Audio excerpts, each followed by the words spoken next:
여러분들은 붕어빵을 좋아하십니까? 저는 저희 집사람이 저희 큰아이를 임신했을 때 가장 많이 먹었던 게 붕어빵이었습니다. 그리고 붕어빵이 한겨울이나 추운 계절 또는 비가 오는 이런 날씨에는 참 먹고 생각이 나고 그런 음식인데요. 만약에 이 붕어빵을 30도가 넘는 뜨거운 여름, 한여름 8월 달에 먹는다고 한다면 여러분 그것을 붕어빵을 길거리 가시다가 사서 드실 수 있으시겠습니까? 오늘 그 이야기를 좀 나눠보려고 합니다. 애정결핍이 두 남자에게 미치는 영향이라는 영화가 있었습니다. 백윤식과 봉태규라는 두 배우가 주인공으로 나오는 영화였는데요. 이 영화 속에는 주인공 이외에 다양한 조연들이 출연합니다.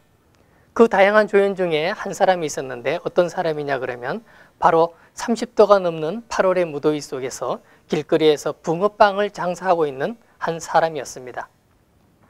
무더운 여름에 붕어빵을 팔다 보니까 당연히 매출은 안 오르고 매출이 안 오르고 손님이 없으니까 노는 시간이 많을 겁니다. 저는 이 사람을 보면서 세 가지 생각을 해봤습니다. 첫째, 이 사람은 여태까지 도대체 어떻게 인간관계를 가져왔길래 8월에 한여름에 붕어빵 장사를 한다고 했을 때 말리는 사람이 한 사람도 없었을까? 그리고 두 번째는 또 이런 생각을 해봤습니다. 정말 8월 달에 붕어빵 장사를 한다라고 마음을 먹었다 그러면 아이디어나 머리를 조금만 더 굴리면 색다른 음식을 만들 수 있지 않을까? 이 뜨거운 여름에 뜨거운 붕어빵을 먹는 게 아니라 그렇다면 붕어빵 속에 아이스크림을 넣으면 되지 않을까? 그렇게 해서 나온 제품들이 저희가 슈퍼나 마트에 가면 아이들이 많이 사 먹는 붕어 모양의 아이스크림이 있습니다. 그런 생각도 해봤고요. 그리고 세 번째 저는 또 이런 생각도 해봤습니다.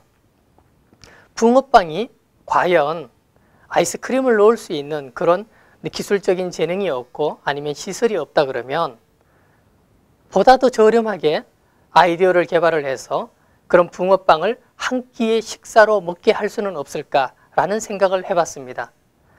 예전에 제가 일본을 가서 그 길거리에서 사 먹은 음식 중에 붕어빵이 있었는데요. 그 붕어빵은 팥이 들어있는 한국의 붕어빵과 달랐습니다. 붕어빵 속에는 소시지도 들어있는 붕어빵이 있었고 떡이 들어있는 붕어빵도 있었고 그리고 치즈와 야채가 들어있는 붕어빵도 있었습니다. 풀빵에 팥만 들어있는 1,000원의 3개짜리 붕어빵보다 비록 붕어빵 하나에 1,000원씩 또는 2,000원씩 하지만 한 끼 식사로 대용할 수 있는 붕어빵 아이템이었습니다. 이런 붕어빵을 만들었기 때문에 그 사람은 뜨거운 8월에도 붕어빵을 팔아서 매출을 올릴 수가 있었던 것입니다. 우리는 가끔씩 그런 생각을 해봐야 될 것 같습니다.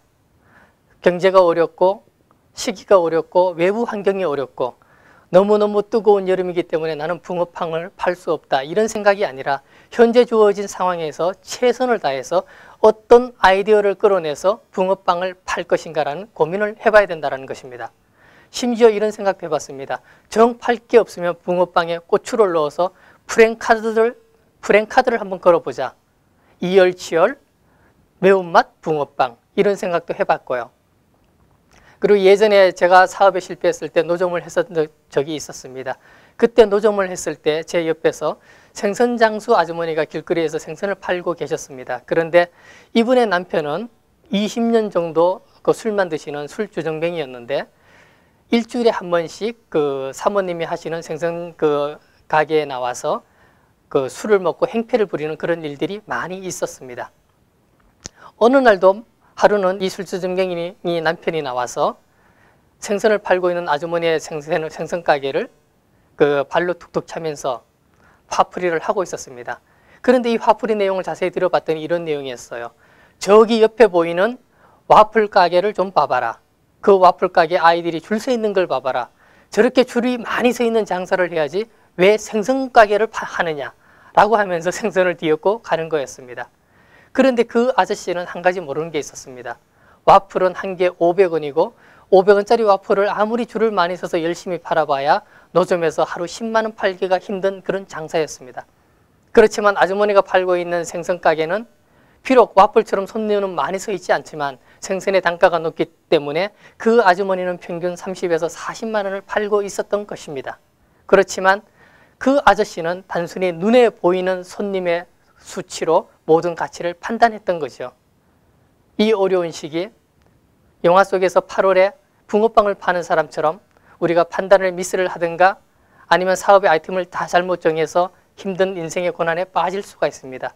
이럴 때 다시 한번 생각해보고 내가 어떤 눈으로 세상을 바라보고 인생을 바라보고 있는지를 다시 한번 고민해서 올바른 방향, 올바른 길로 나아갈 수 있는 그런 귀한 시간이 되셨으면 좋겠습니다. 감사합니다.